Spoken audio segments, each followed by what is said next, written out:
What's up, guys? I hope you're having a great day today. Happy Tuesday, and it is September 24th, 2024. That's cool. Um, yeah, excited to do this today. We got a soccer game tonight, and oh my gosh, I'm feeling so much better from my pepper situation. I'm feeling like myself, and things have been so mystical for me. A lot of like receiving info, and so maybe you are going through some things and making sense of your life. But it seemed like really magical. And I love G center gates. Like right now, the sun and earth are in 4625, and they're both G center gates. And I have a huge full G center. And so I love this energy. The moon's in a G center gate too. And it's one of my favorite ones. So I'm excited to talk about it today. So let me see. Sun is in 46.5, and this is projection and pacing. So like, oh my gosh, they are so good at that. They should keep doing that, or they shouldn't do that anymore. Like if they just went back to doing this, like looking at you and projecting what you should do, projecting success onto you projecting success onto another person. And when I look at the lines, it says the rhythm and instinct to stick to the right patterns, or saying no to the rhythm that brings success. So this looks like you're sticking with your patterns that work and that have always worked for you, or all of a sudden you're saying no, you're making a change, you're taking a new direction. And the real problem is that we can only do what works. It doesn't matter if the mind thinks that someone is really good at something. If it's not working for them, they can't do it anymore. And so they have to be able to be guided by their experience more so than the projections that they're receiving from people around them. And what we can know is that change is the only permanent thing. And in the human experiential way, which is where we gain wisdom and change and progress and crisis and all this stuff, it's not stable. And the things that happen aren't logical. They're not easily accepted. They're not easily explained. And so it's hard. It's like you might be changing your direction and you're receiving all this projection on you. Like, what's wrong with you? Like, you're so good at this. You have to keep doing this. There's nothing else for you. Da, da, da, da, da. But only you know for yourself, And so much about feeling into your body, seeing what's really happening, being open enough for life to guide you into new cycles and letting go of what your mind thinks. Like maybe you were the best astronaut in the world for 75 years, but now you have to be a baker because you're bored and you want to keep, it's like that's allowed, and it can be valuable and wonderful and a great experience for you. So much of what we have to do is let go of outcomes, because I noticed that when someone is invested in a specific outcome or expectation, they lose the experience altogether. So now they don't see what happens because they believe that they're going to get this if they just keep doing this. And so it's like that can be really destabilizing. Like you might be conditioned to by people who are like, oh, like if you just keep doing it like this, I know you're going to get that reward. And it's like you have to have something inside of you that can exit and try something else, because we can get conditioned to be stuck in it. We can keep doing it, even though it's not working. And that can be really hard, especially when everything in your life says that it should be working, but it's not. It's like it can be a really blurry and confusing thing that your body can lead you out of. And something else that we can know too is that commitment isn't about the thing that we're doing itself. It's about the people that we're doing it with, because it's collective. So we need to pay attention and we need to listen to understand. So much of just paying attention and listening to understand will pull you out of that fake future that's stopping you from being present right now, And so put your coins with the people and listen to the things that they say to you. I'm seeing so many people who are just like lost to group mind control right now, and they're not seeing life at all. It can be really wild, and we can't believe their words, right? We can't believe their words over our own experience. We can't let anybody convince us that something is true that's not true for us, even if they say we're so good, or if we just held our nose right, or bought this gadget, or did it, like we have to be able to make our own decisions. And so I want to talk about this in a little bit of a mystical way, because this is the love of the body, this gate. It's the body. It's right before the spleen, which I see as literally like the light body. And it's really like mystical to me. I look at the body as being collective. It's given and taken in every moment. you know, by the neutrinos that are flowing through us. And that's how we age. Like, we're not in control of our body. We're not in control of the internal world or the external world. And so we can just filter it and watch it and allow it to happen and not try to constantly control it. And it's cool. I want to look at it on like a macro and a micro. Okay. So like on the macro, the sun maintains the body of the solar system. And it is collective, like its photons and neutrinos flow through all of us, through the whole system. Its magnetic field holds us together and protects us from anything on the outside and keeps us like together in our motion. And so it's like, we don't have to do anything about that, right? The matter works together as one to be the mechanical functioning that continues to move forward. And we're just like a part of that. We're in it, but we aren't it. And when you look at it on the micro scale, I love this one because this can really like snap some minds out of like silly trains of thought and things.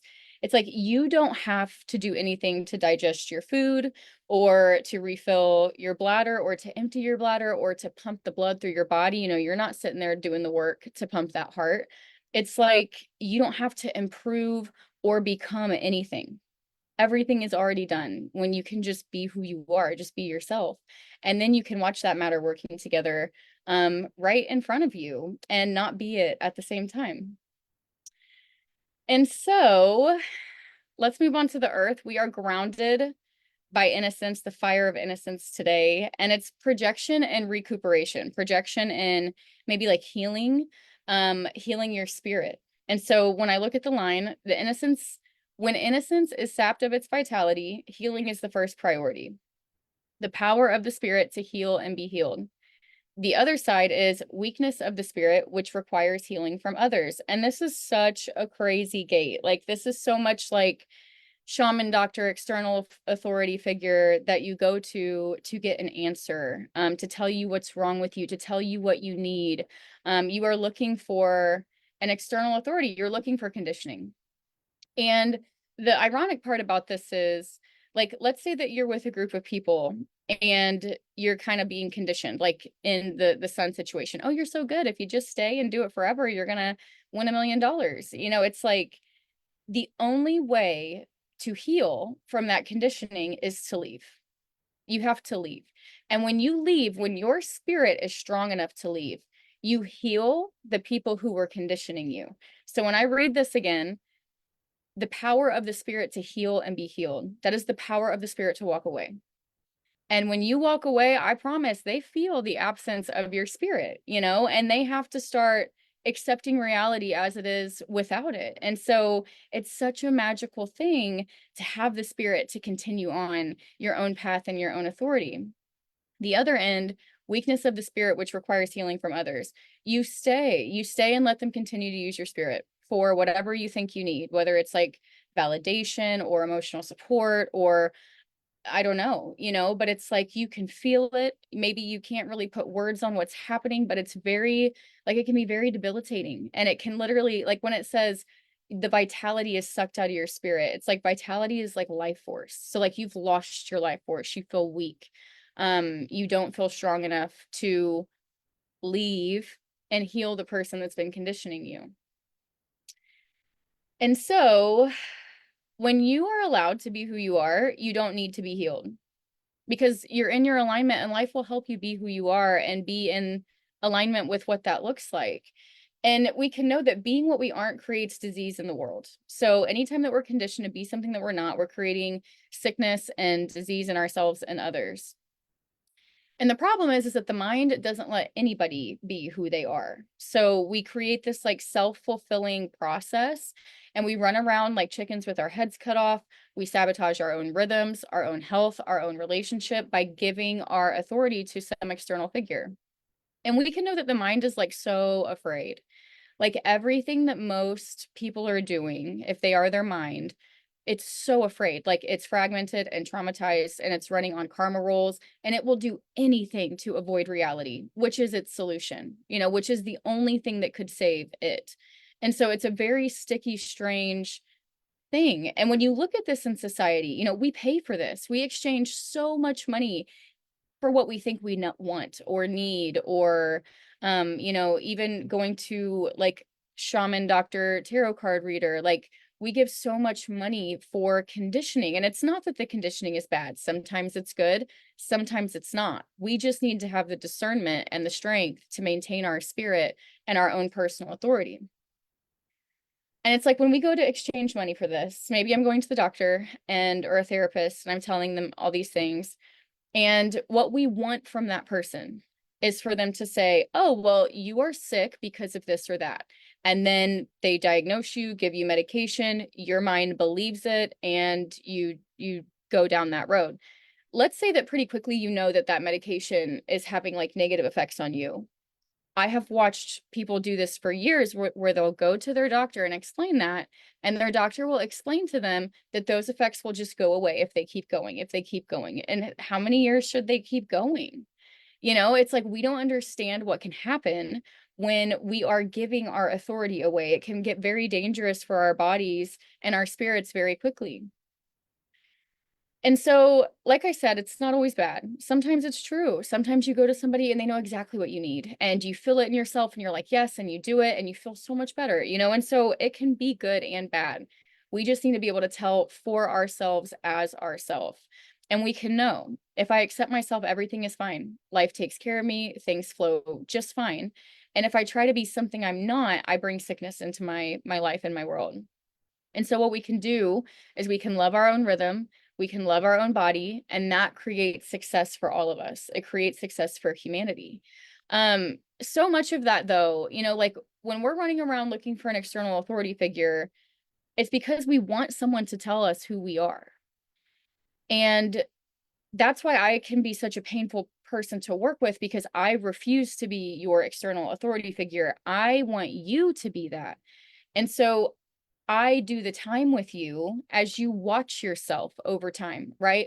Oh, this feels good to me. This resonates. Maybe I like to do this. Oh, I'm noticing that even though I liked this for 30 years, it doesn't feel good in my body anymore. And this isn't for me now. Like we are learning you, what you feel like, what feels good to you, what your passions are, right? Over time. And that can be very uncertain, very like unstable and changing.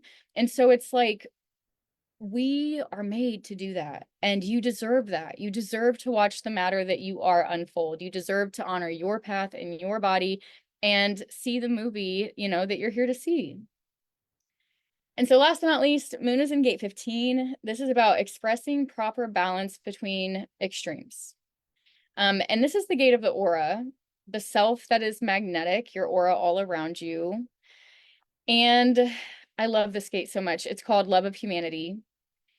It's universal. Like this gate in itself is universal because every single cell has this gate. Every single thing that's alive has this gate. And so it's in all of the living things.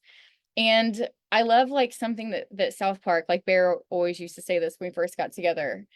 They say, chef, don't judge. And it's like, that's so much what this gate is about, because it's a collective gate. It's the love of humanity.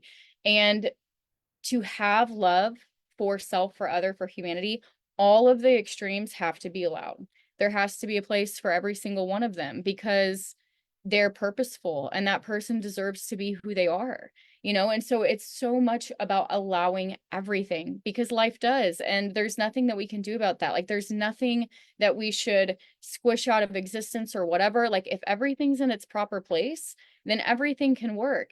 And maybe the mind wants to divide and conquer and profit off of that. But I don't think that our minds are going to be winning like they have been for the last 600 years as we continue moving into the future. So we are going to have to get much more open and allowing of difference, not knowing, being open to learn, all kinds of things that these extremes can encompass.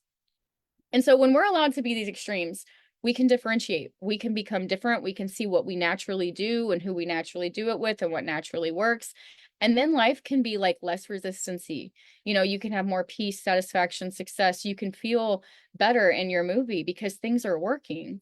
And when this is happening, the full spectrum of human behavior is allowed. The full emotional wave, every single thought, every single word, anything.